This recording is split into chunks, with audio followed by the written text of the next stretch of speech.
Hey class, as promised today we're going to be doing a review on the material. To do that, I will solve an old exam from last year that I gave for my class. Please note that the way I teach this course in linear algebra is perhaps different from how other professors have taught it.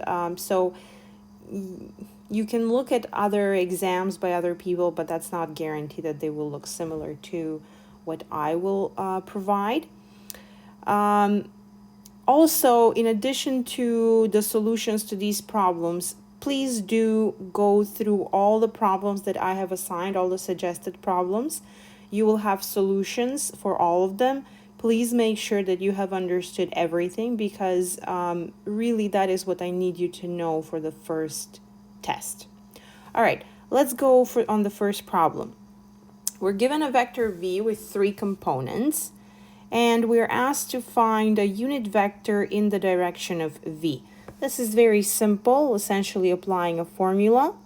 U is equal to 1 over the length of v times v. When you divide a vector by its length, you get a vector in the same direction, but now it's the new length is going to be 1. So we have to find the length of v. Now, if you recall, the length of v is defined as square root of v dot product v, or now with the new notation that we have with the transposes, we can write square root of v transpose v. It means the same thing, but going forward, we are going to prefer this notation. And that's simply equal to square root of 1 squared plus 1 squared plus 1 squared, which is square root 3. So a vector u, which is unit and in the same direction as v, would be 1 over root 3 times the vector 1, 1, 1. You could also write here 1 over root 3, 1 over root 3, 1 over root 3, but honestly, it's not necessary. This expression is just fine. Now, I ask in the problem for a unit vector, not the unit vector, because there are actually 2 unit vectors. So the one is what I have here, but you could also have here plus minus. So if you take the vector with a minus sign, that vector is also a unit vector in the same direction.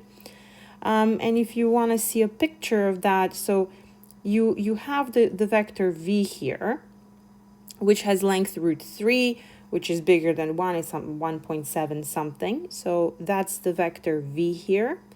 And now along that same line where the vector v is, so this would be the origin over here, the vector u, the first vector with the plus sign, is something like this.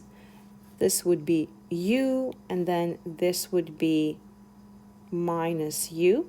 Both unit vectors along on the same line that v lies on, but if v is pointing in one direction, negative u will be pointing in another. You don't have to do all this explanation on the exam. It's enough to find just one vector. I just want to make sure that I complete the theory here for everyone, just so you know.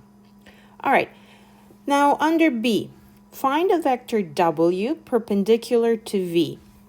So what is the meaning of perpendicular? We need that vector w to satisfy v transpose w, or v dot product w needs to be 0. So you could find more than one vector w that satisfies this condition. But really just look at the numbers of v and you can find w. So what if you remember, if w will have 3 components, w1, w2, w3, and then from here, v transpose w is going to be, I'll just write here, v is 1, 1, 1, w has components w1, w2, w3. When you take that multiplication, you get w1 plus w2 plus w3, and you're asking that this be 0. So really, you just need some kind of vector W where its three components add up to 0. That's the only condition. So one example could be 1, -1, 0. Another example could be 1, 0, -1. Obviously, you could have 0, 1, -1. You could have 1, 2, -3, and really infinitely many examples. What is interesting is that these two are linearly independent. So you cannot produce the one vector by multiplying the other by a number, or in other words, you cannot combine the two vectors to get 0 unless you actually multiply them by 0. But if you take these three vectors, they're linearly dependent, meaning that I can represent the third vector as a combination of the first two. You can think a little bit about how to do that, although it's not necessary. For this problem, really all you have to do is give me one of these W vectors. Even if you don't find the explanation, that's okay.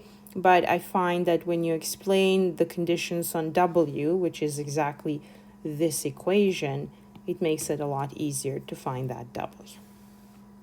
All right. Problem number 2. For each of the following matrices, answer yes or no. Are they invertible? You do not need to justify your answer. So obviously, we need to have some kind of arguments in mind as to why a matrix is invertible or not, and I'll write those so you know. The first matrix is not invertible because it's not even square.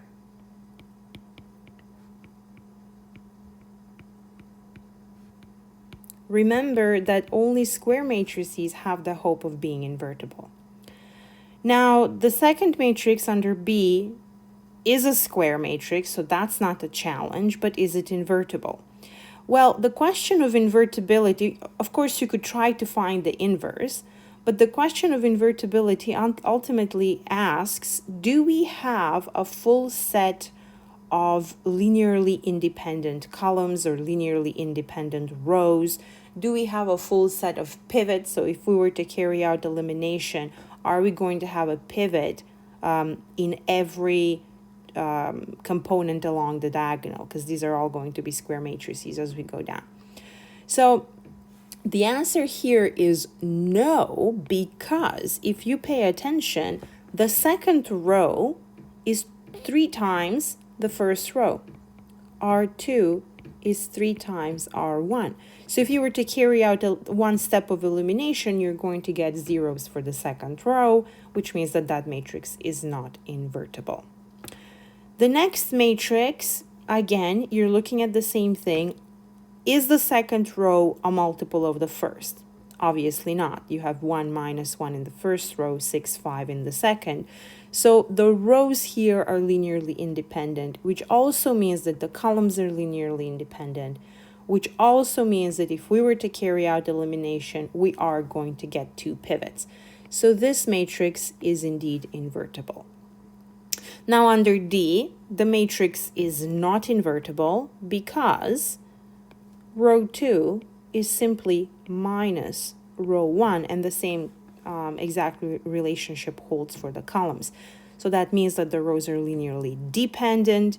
If we carried out one step of elimination, we are going to get a row of zeros. So that's not good news. Now the next matrix is definitely invertible because it's already in that it's an upper triangular matrix. So it's already in reduced form. And these 3 numbers, 1, 3, 3, are the pivots. So we have a full set of pivots, which means the matrix is invertible. Now, what about the next matrix? Is this matrix invertible? If we carry out a little bit of elimination, we are going to maybe get a better idea. So here, I can't just look at this matrix and say, yeah, this is definitely invertible, or no, it's not invertible. I can't really say for a fact. So what I'll do is I'll carry out one step of elimination, see if that gives me the answer. If not, maybe I'll take another step of elimination. If we can get an upper triangular matrix with 3 pivots, then we know that the matrix is invertible. So here I'll do R2 minus R1 into R2, and I will get 1, 1, 0, 0 minus 1, 1, 0, 1, 1. I could take another elimination step, but it's really not necessary because what I see is that the second and the third rows are not multiples of each other, so they're not linearly dependent. If I continue if I take one more step of elimination, I'm going to not get a row of zeros. I'm going to get something else. I'm actually going to get a 2. You could just take that step if you like. Whoops. Okay. You could just say R3 plus R2 into R3. And you're going to get 1, 1, 0, 0 minus 1, 1, 0, 0, 2. You see that you have a full set of pivots, which says that this matrix is definitely invertible. All right, now the next matrix. It's already in an upper triangular form, so to speak, not quite, but well, it is an upper triangular matrix in the sense that everything below the diagonal is a 0.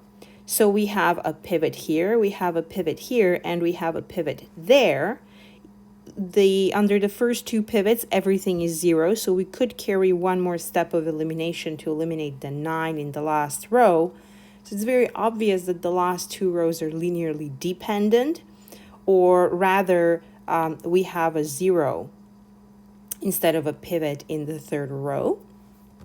Therefore, this matrix is not invertible. All right, what about the next matrix? So we kind of have to take a bit of time. This is a 5 by 5 matrix. Now, if you see the first two columns, they have something non-zero in the first two components and then 3 zeros. So it's very important to pay attention. Are these two columns linearly dependent or are they independent? Well, clearly one is not a multiple of the other.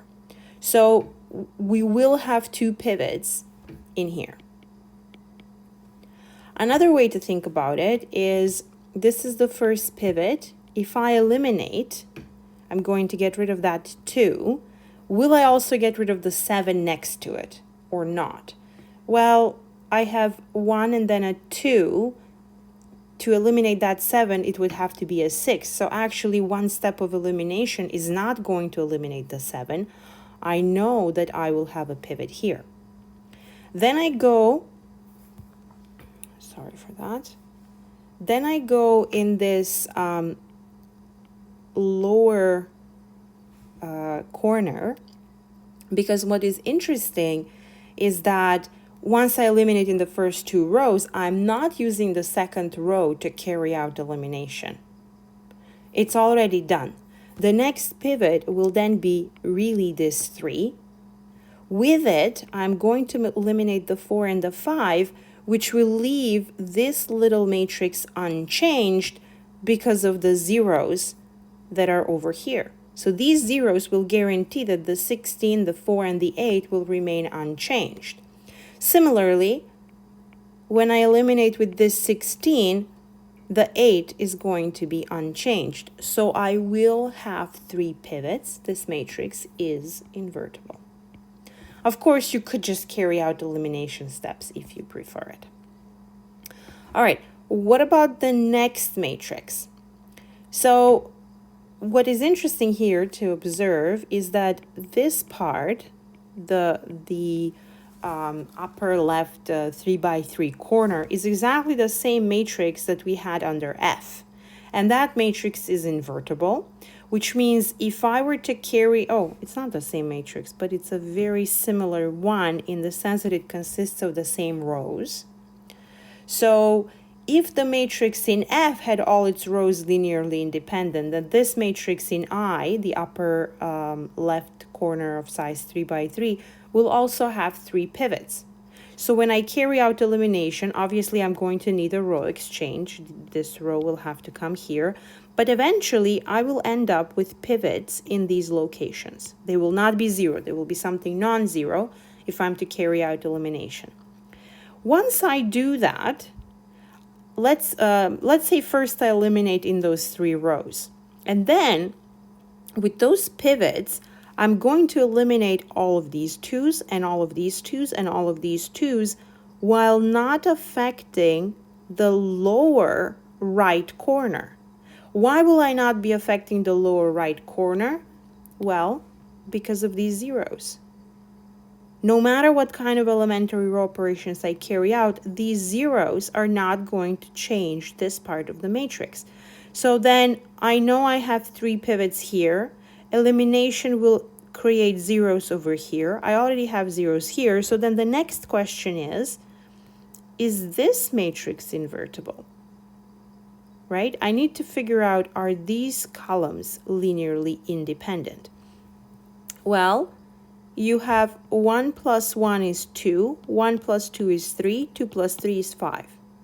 So once you create zeros here, you see that the last row is the sum of the first 2. So this matrix over here will not have 3 pivots. It will only have 2 pivots. So in conclusion, this matrix is not invertible. Again, if you can't see this quickly, you will have to carry out some elimination steps. All right, now the last matrix, I'm going to look at it in this way. So we have this upper matrix, but the problem here is that actually you probably have to carry out some elimination steps. So looking at these squares won't make a difference, although it shows us that we will be able to eliminate here.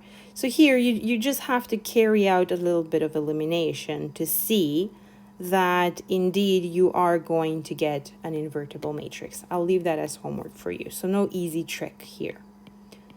But it's just the same type of elimination that you would use here would create pivots in here as well. All right. Next question. True or false? If true, explain or give proof. If false, give a counterexample. It's very important to note that to show that a statement is not true, when we say something is true, we mean it's true in every single situation. So if we want to prove that something is not true, it's enough to give one example to the contrary of that statement. All right. The first statement says, if A squared is defined, then A must be a square matrix. I would say this makes sense. Why? Well, let's take a generic matrix. So the square matrix only says that A has the same number of rows as columns. Well, let's say A is m by n. If A is m by n, can I do A squared? Then A squared would be, obviously, A times A. Now, this A over here is m by n, and this A is m by n, right? They're the same matrix. In order for this multiplication to be defined, I need n and m to be equal. Otherwise, I cannot carry out the multiplication. So, since A squared is defined, we must have n equals m. So yes, A must be a square matrix.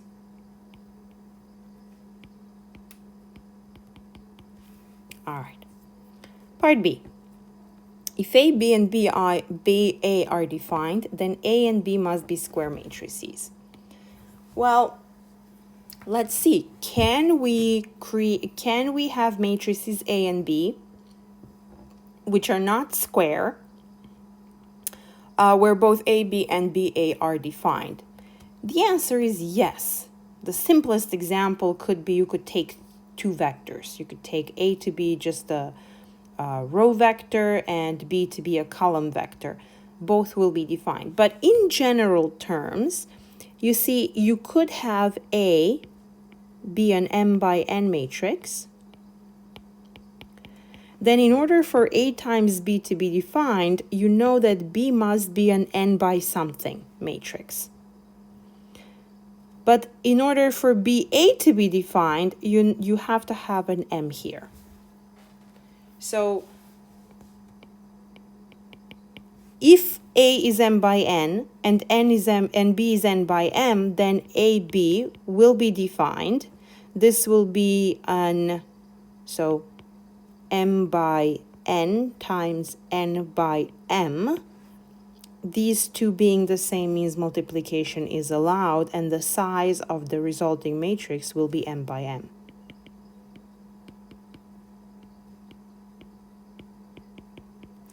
And BA will be defined because B is of size n by m, and A is of size m by n. So you see that BA is going to be an n by n matrix. So in fact, we show that this is not necessary, that it is not necessary to have square matrices. A and B don't have to be square in order for A, B, and BA to be defined. If I want to give a specific example, I could take A to be, say, 1, 2, 3, 1, 2, 3, and B could be 1, 0, 1, 1, 0, 1. Then A times B is defined, and B times A is also defined. All right, now part C. If AB and BA are defined, then AB and BA must be square. And in fact, we already proved this. So the proof, this is true, right? So I should have written in B that you have false. That's the answer. And in A, you have true. Here we also have true. What is the proof? Well, exactly what we have right here. All right.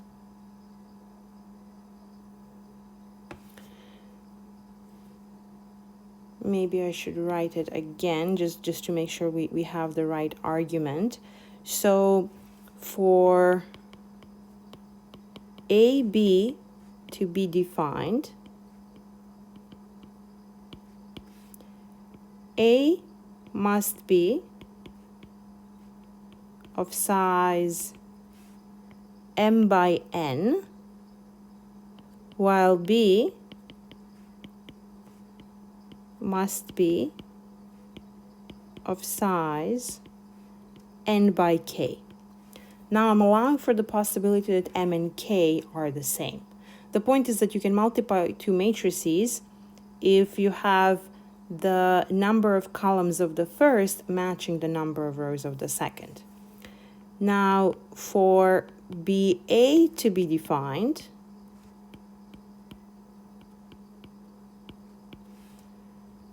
we must have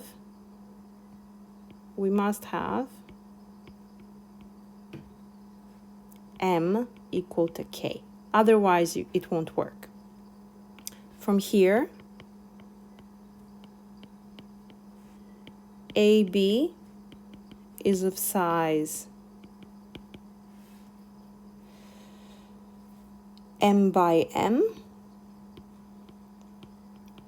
while BA is of size n by n. So yes, both must be square.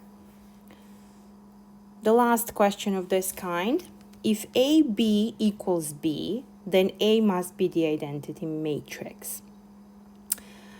Half of you are probably going to say this is true. The fact is that if A is the identity matrix, obviously B equals B, no doubt about it. But it's not true that this is the only matrix for which this works. Here's so first of all, this is false. And a simple counterexample is B equals the 0 matrix. So if B is 0, then it doesn't matter what A is. A times 0 is 0, and then that's it. That's true. This is perhaps something similar to what you have seen in calculus, and it's often the case that when you see something like this, students just want to sort of cancel the B's. You can do that provided that B is invertible.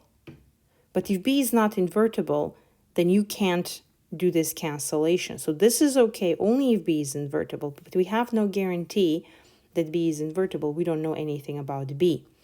So the better way to go about looking at this example is to go like this.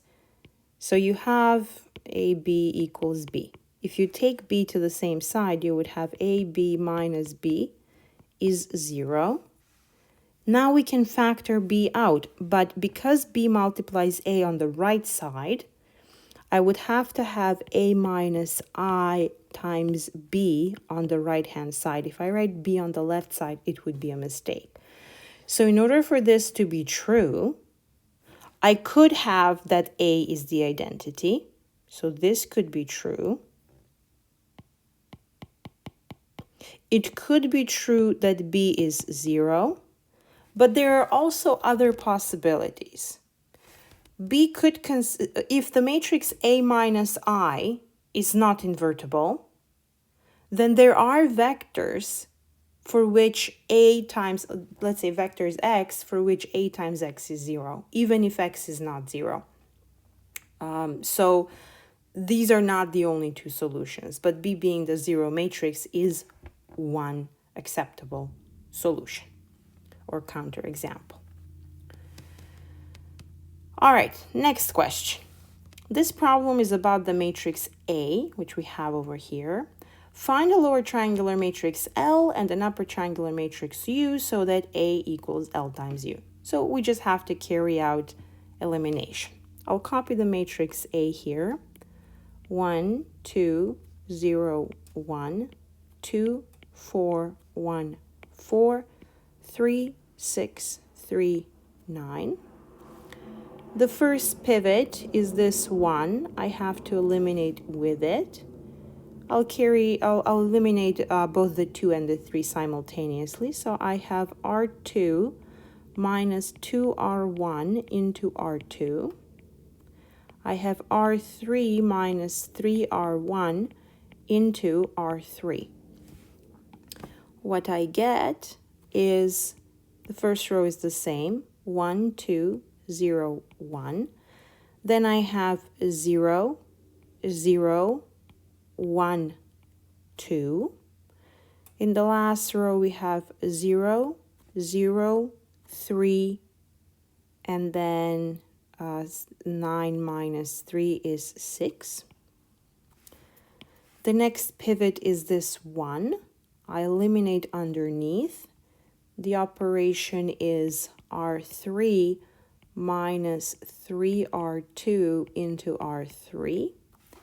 And the resulting matrix U is given by 1, 2, 0, 1, 0, 0, 1, 2, 0, 0, 0, 0. So this is the matrix U. We started with the matrix A. Now to find the matrix L, because A equals L times U, L is taking us from U to A, so in the opposite direction. I need the opposite or the inverse operations. So in the first case, I have R3 plus 3R2 into R3. And then I have R2 plus 2R1 into R2. and R3 plus 3R1 into R3. Because A has 3 rows, the matrix L, which is an invertible matrix, a square matrix, will be of size 3 by 3. It will have always ones along the diagonal, zeros above. And now the components that enter in here are, this 3 was obtained when we try to eliminate under the second pivot. In L, the second pivot is here. What is under L is this term over here. So over here, we have the number 3.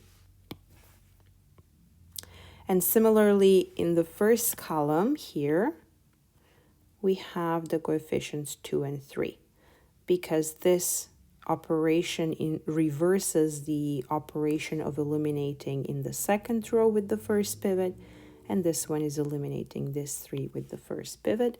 So we have the numbers 2 and 3 right here. So we have everything we were asked to find here. A very easy question. All right. How many pivots does A have, and what are the pivots?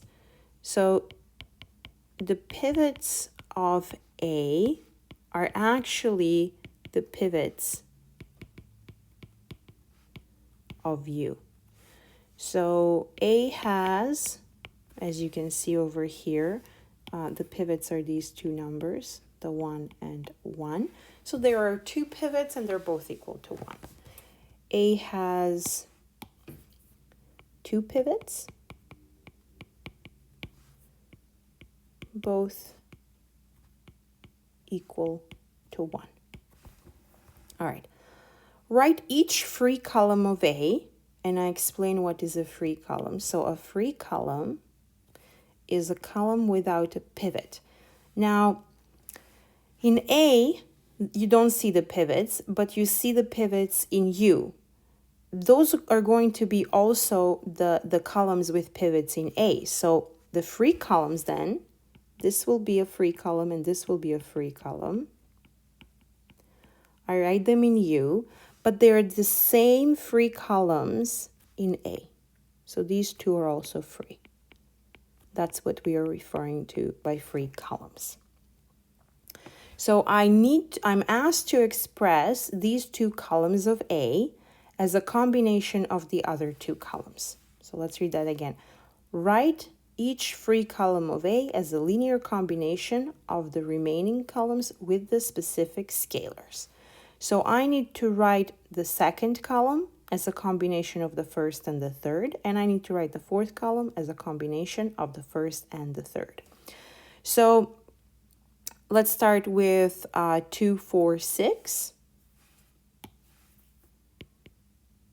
2, 4, 6 equals something times that first column plus something times the second column, and we figure out what those somethings are. So I have 1, 2, 3 and 0, 1, 3. So these are the pivot columns. I want you to solve this problem by inspection. I don't want you to do any complicated algorithms or manipulation steps. If you observe here, you have 2, 4, 6. Here you have 1, 2, 3. So 2, 4, 6 is exactly 2 times 1, 2, 3. So one combination, and sometimes there is more than one combination that you could use, but one combination is a 2 here and a 0 there. So the third column is 2 times the first column plus 0 times the third column. And the next one, the last column, that one is 1, 4, 9.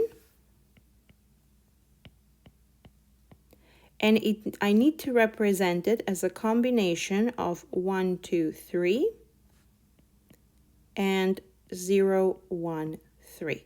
So I'm going to have some numbers here. How do I figure out what these numbers must be?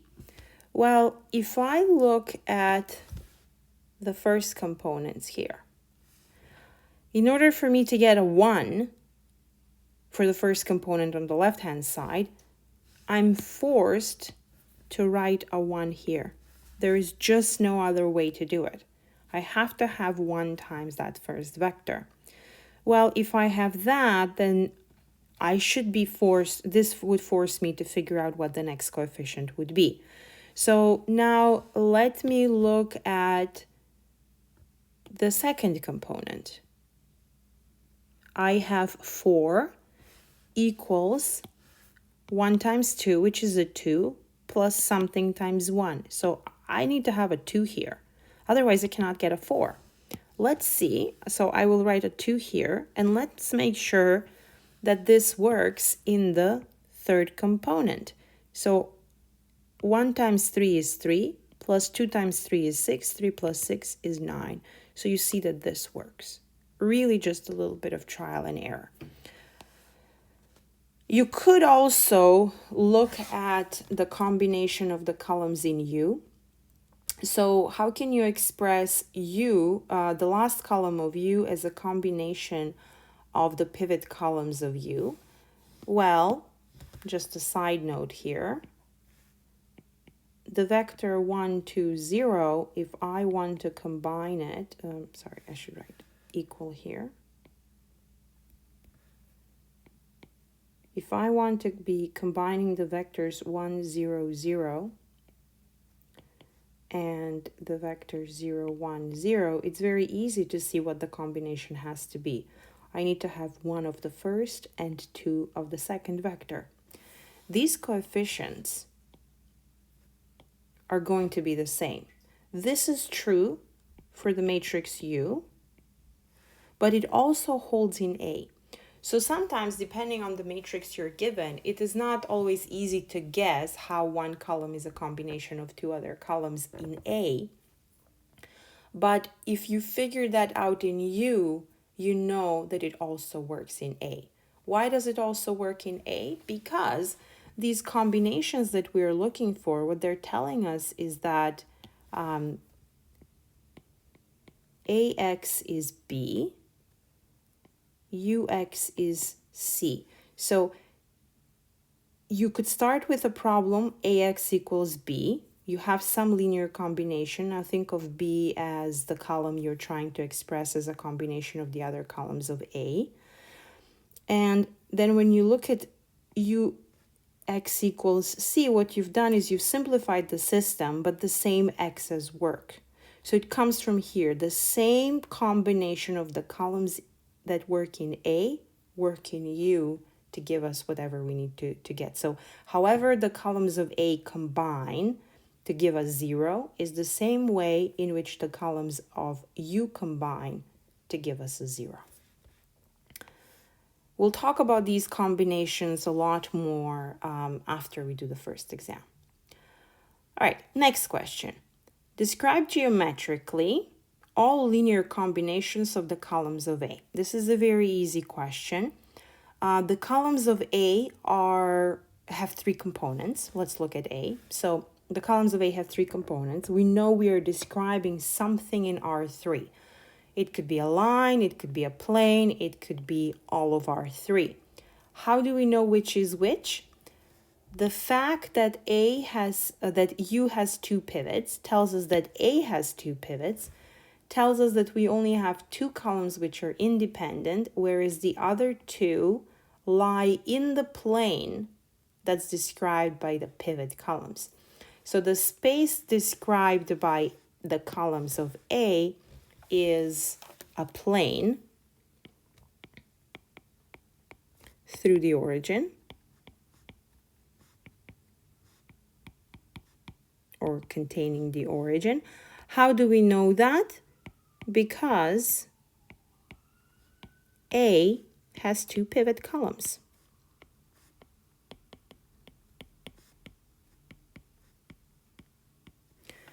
Whereas the remaining columns are free columns, which means they are linear combinations of the pivot columns, which we showed under C. All right. Next question. What conditions on the components of B guarantee that the system AX equals B has a solution? It is not enough to say that B is a combination of the columns of A, which must be true, but it's just not specific enough. Find an equation that the components B1, B2, B3 of B must satisfy. So let's look at let's look at B. So if I have the vector B, it has three components, B1, B2, B3, right? I'm asking, do these components have some kind of relationship? Is there an equation? So I'm actually saying there is an equation that the components might satisfy, and we're working in linear algebra. So we know that we're expecting that there is something like this. Let's say alpha 1 b1 plus alpha 2 b2 plus alpha 3 b3 equals 0, and we're trying to find these alphas. And they're not supposed to be zeros. They're supposed to be something else. So how can we figure this out? One way to go about it, if you look at the matrix A, we started carrying out elimination. We came to U, and now if we want some system UX equals C to have a solution with this U, we know that that vector C must have its third components equal to 0. So one way to figure out what this tells us, what the zero row in U tells us, is that the rows of A here combine somehow to give us a row of zeros. That's what it means. So then what that says is that these numbers in each column, the components of each column of A, combine in some way, but in the same way, all three combine in the same way to give us 0. So we are trying to figure that way out. There is more than one way to answer the question that we have about B. Perhaps the simplest way to do that is to take B and apply these operations in pink in the exact same order and see what is in the last component. The last component that we're going to get will be this vector C, and it should be a 0, and that will give us the equation in question. So let's do that. We're going to take the vector B, and we're going to apply those operations. So the first one was R1 minus 2R, R2 minus 2R1 into R2, R3 minus 3R1 into R3. I'm just going to quickly check. Sorry for the flipping. So R2 minus 2R1, R3 minus 3R1, and then we're going to have R3 minus 3R2. All right, so we have to apply these operations on the vector B. What we are going to get is B1 stays the same. Then we have B2 minus 2B1 is the new B2. And then we have B3 minus 3B1. Then we need to apply the last operation, which was R3 minus 3R2 into R3. We get B1, B2 minus 2B1, those remain unchanged. And then R3, so this is B3 minus 3B1, this is what we have in R3, minus 3 times of what we have in the second row, which is B2 minus 2B1.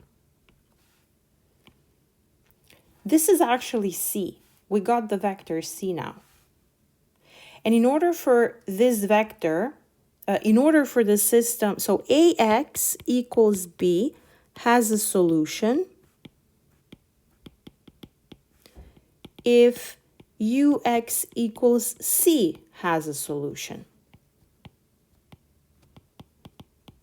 it is much easier to answer what conditions the vector C must satisfy in order for ux equals to C to have a solution, because when you look at the matrix U, you see that the third component better be 0. Because when we look at this ux equals C, we're saying that C must be a combination of the columns of U. Well, whatever combination of the columns of U you take, the last component is going to be a 0. So this tells us that from here, this expression must be 0. And that's what gives us the equation. So we need b3 minus 3b1. I'm going to open bracket here with the 3. Minus 3b2 plus 6b1 must be 0. And a little bit of simplification combining this b1 and that b1 gives me that b3 minus 3b2 plus 3b1 needs to be 0. So this is the relationship that the components of B must satisfy in order for AX equal B to have a solution. Okay, now we have a specific B. For B with components 3, 4, 0, does the system have a solution? If so, find two distinct solutions. You see, I can just check if the components of this B satisfy this equation. If they do, then there is a solution, and I'm going to worry about finding a solution, finding two distinct solutions. So b3 minus 3b2 plus 3b1 for this particular B is 0, minus 3 times 4 plus 3 times 3. This is definitely not 0. So no, AX equals B does not have a solution. Okay. Now we have a different B. We put a 3 in the last component. Does this system have a solution? I'm going to do the exact same thing. The equation was B3 minus 3B2 plus 3B1. So B3 minus 3B2 plus 3B1 for this new B equals 3 minus 3 times 4 plus 3 times 3. So how much is that? Well, that's exactly 0. So yes, AX equals B for this B has a solution. Now, we need to find two distinct solutions. What does this mean? Remember, AX stands for X is a vector with 4 components. Why 4 components? Because A here has 3 columns. So if you were to write equations for this system, you would have here x1, x2, x3, x4. And so AX just means x1 times the first column plus x2 times the second column plus x3 times the third column plus x4 times the fourth column. So I need to find such x's so that when I combine them, I get that particular B that I was given. The fact that there are 3 columns tells me that I can find infinitely many solutions. So that's why I can ask for 2. If there are 2, then there are infinitely many. Okay, so AX equals x1 times the vector 1, 3, 6, I believe it was. We'll check, plus x2 times, no, I think this is wrong. Maybe that was 1, 2, 3. 1, 2, 3, 2, 4, 6. My bad. All right, 2, 4, 6. 1, 2, 3 plus x3. This was 0, 1, 3 plus x 4. I do not remember this one. X4 was 1, 4, 9. Okay, so we need this to equal the vector B with components 3, 4, 3. So we're trying to find two different possible ways to combine this.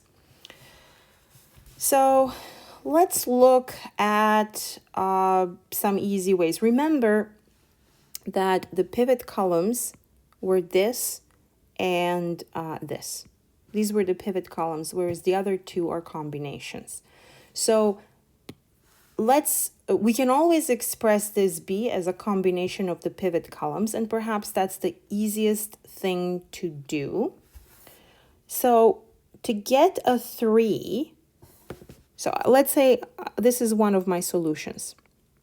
I have 1, 2, 3, plus I'm not going to take a free column, 2, 4, 6, so 0 times, plus x3 will be something, times the column 0, 1, 3, plus I'm not going to take the fourth column.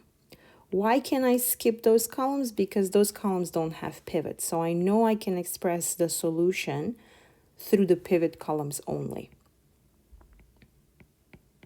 And that makes things a little bit easier because I can focus on just two vectors. So now when I look at this 1, the 0, and the 3, that tells me that in order to get a 3, I better multiply the first vector by a 3. So I know that I need to have a 3 here. That way I will get a 3 in the first component of B. Now, and it doesn't matter what I multiply the third vector by because I have a 0. Then I'll focus on the second components. So I have really here 3 times 2, which is a 6. And then I have a 1 here, so I need 6 plus something to give me a 4. Well, that something better be a -2. So I multiply here by a -2. So I will get 6 minus 2 is 4. It works. Let's check that it works for the last component as well. We have 3 times, so here 3 times 3 is 9. 9 minus 6 is indeed a 3. So it works. This is one solution. The way I write the solution in the end is here is an x vector x1, so not component 1, but the vector x1. And the components of this vector are 3, 0, -2, 0. They come from 3, 0, -2, 0. They go in the vector x. A times x will give us b. Now, what's another way to do this? Well, I'm going to use the fact. So this is all by observation. I know it's a little tricky. We will come up with specific algorithms on how to do this. But at this point, I do want you to practice a little bit observations, taking observations. So now I'll copy the vectors one more time.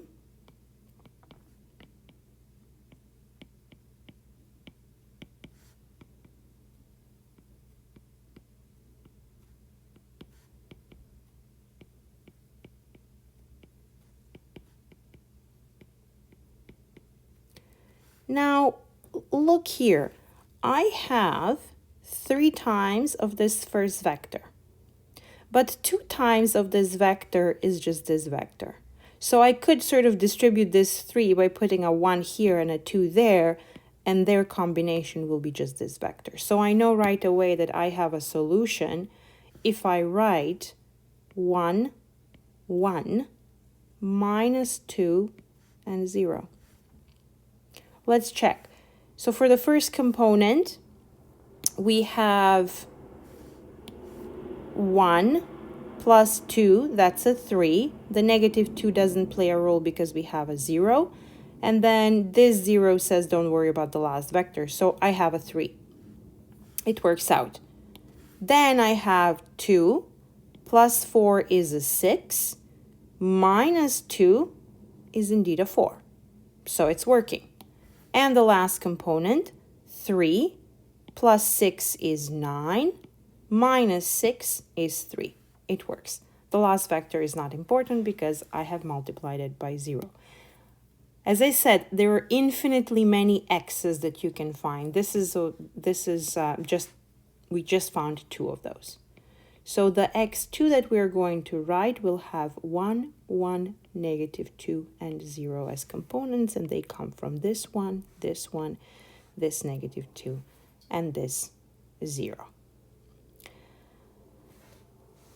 And one more to torture us to the end.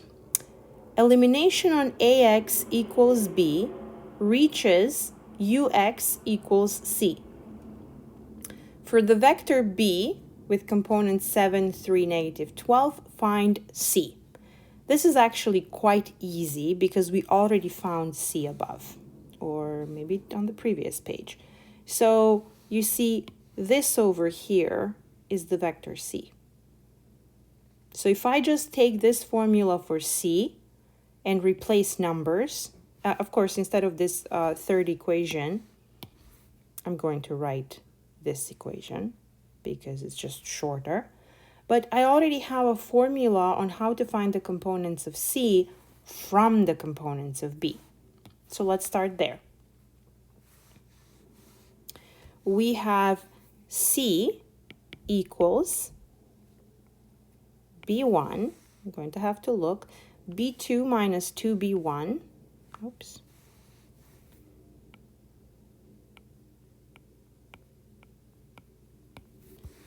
and b3 minus 3b2 plus 3b1, b3 minus 3b2 plus 3b1. So this is what c is.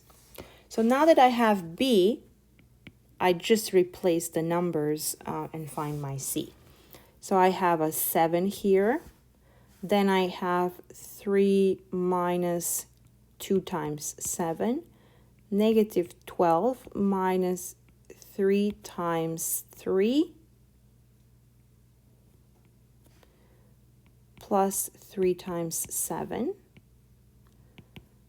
And what do we get? We get a 7.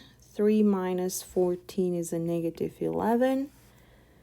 Then I have negative 12 minus 9 is negative 21, plus 21 is a 0. And that's exactly what we want if we want to have a solution. So find two solutions of ax equals b by finding two solutions of ux equals c.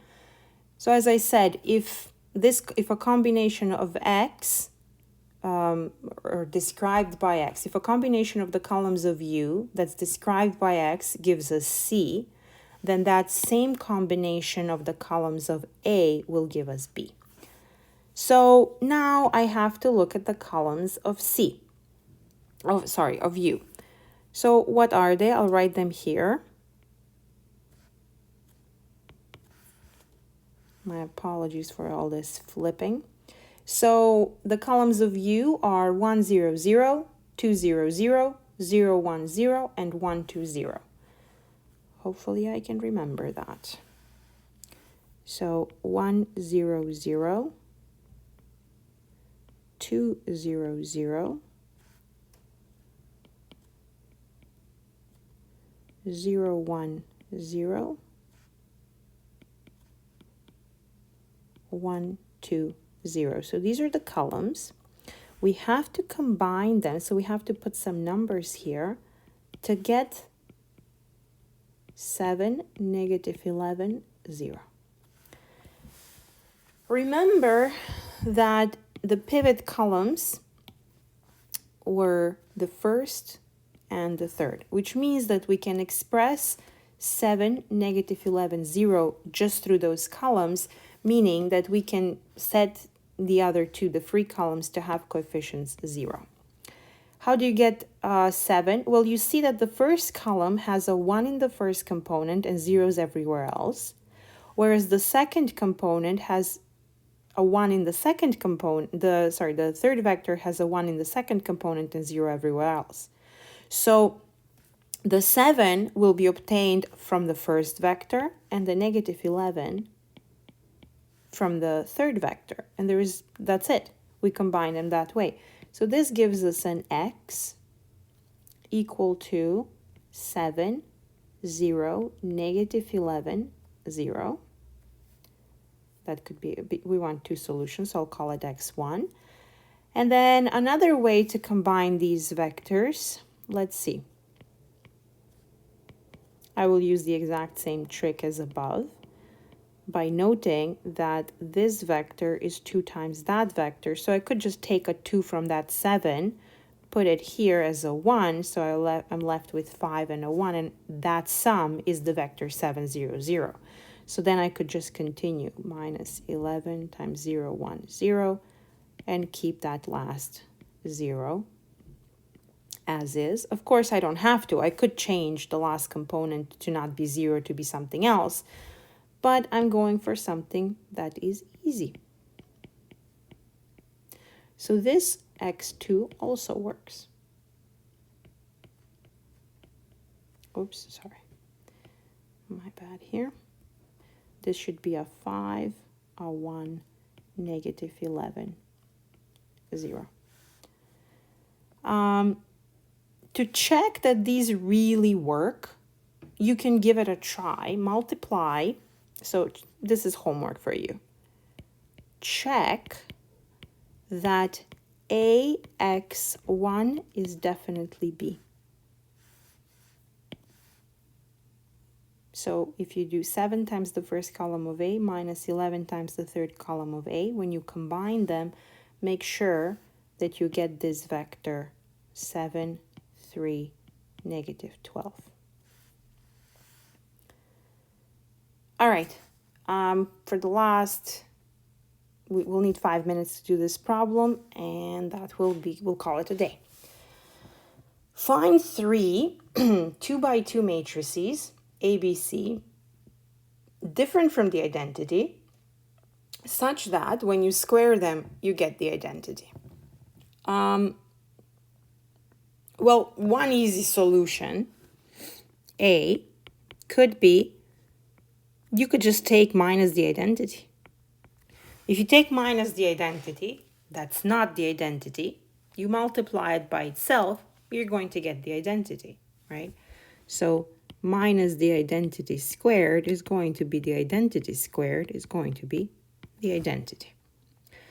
Another matrix could come, well, you could use this idea with putting a minus by just doing this. And then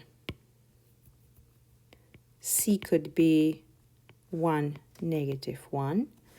Another idea you could take is you could use a permutation matrix.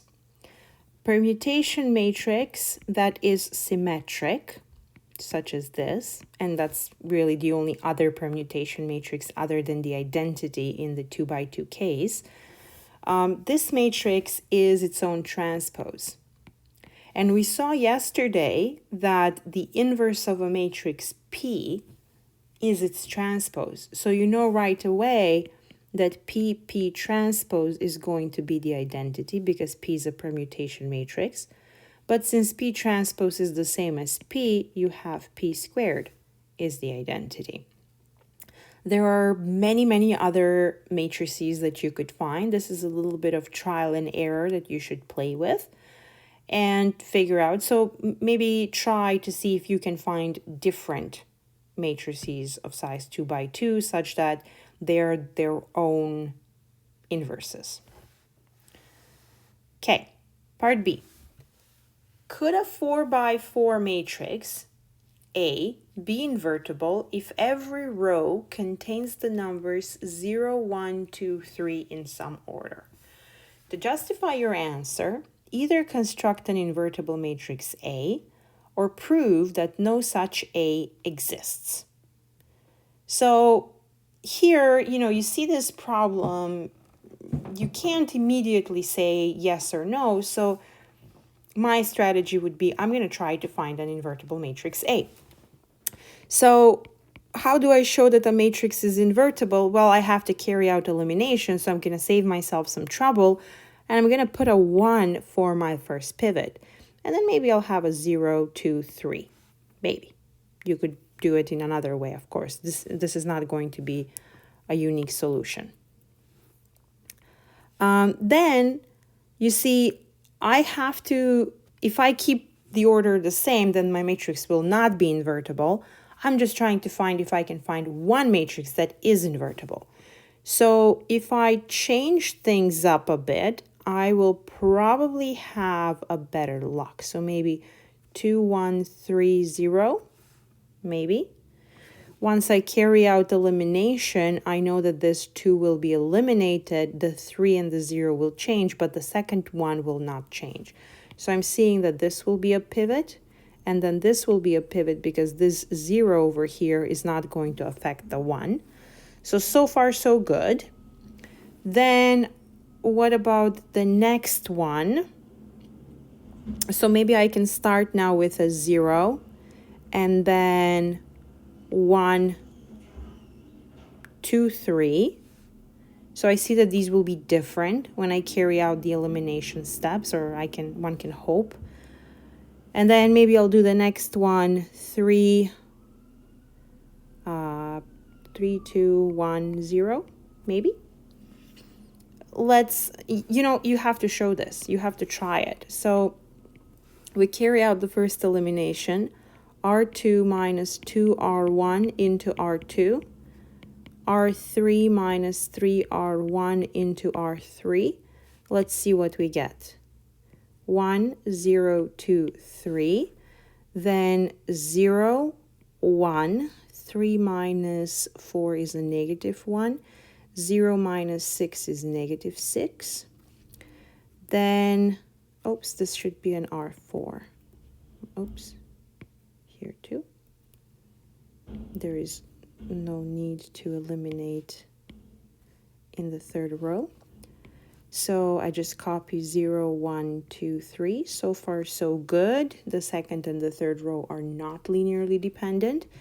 Then I have 0 here, a 2 there. 1 minus 6 is a negative 5. 0 minus 9 is a negative 9. It's sort of looking good, but we do need to take one more step eliminating. We have R3 minus R2 into R3, R4 minus 2R2 into R4. What we get is 1, 0, 2, 3, 0, 1, negative 1, negative 6, 0, 1, 2, oops, sorry, I should be eliminating here, 0. Then I have 2, now plus a 1 will be a 3, 3 plus a 6 will be a 9. Then I have a 0 and another 0, then minus 5 plus a 2 will be a minus 3, minus 9 plus 12 now will be a 3. So I see that the last two rows are definitely not linearly dependent. When I carry one more step of elimination, I will have 3 pivots here. So this matrix is definitely invertible. So A is invertible.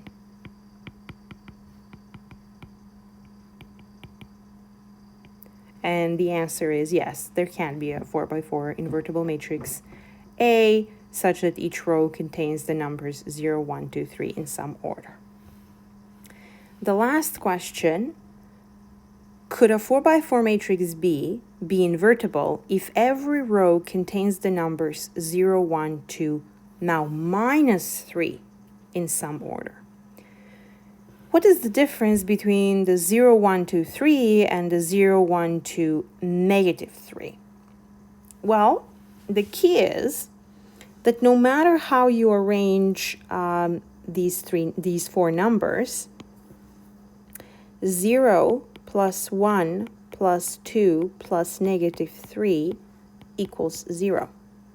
So no matter how we arrange the numbers 0, 1, 2, negative 3. The columns of B will always add to 0.